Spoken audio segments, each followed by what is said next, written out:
What does it look like to step out of your comfort zone? Let's say you have the goal to buy $1 million dream house, but you're far from the reality of actually living in the house, so it's hard for you to conceptualize it.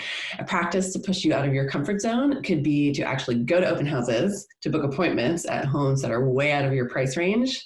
Do that on a regular basis, even though you're nowhere near being able to afford it. At first, you might walk in and feel like you don't belong, but by going there, standing tall and walking through the house, acting as if you could afford it, you start normalizing in your brain that it might be a possibility.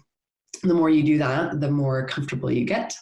The same thing could be for somebody wanting to advance in their career. Let's say they know that they need to do some networking with people above them. So I might encourage them to reach out to the people that they're intimidated by and ask, would you be willing to meet for coffee?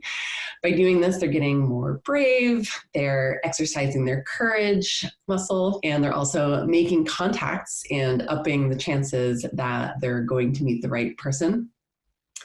These little steps out of our comfort zone make us more confident and help us expand our range of possibilities. They're also vital to help us visualize what we aren't comfortable with and trust and accept the idea that what we want is actually possible.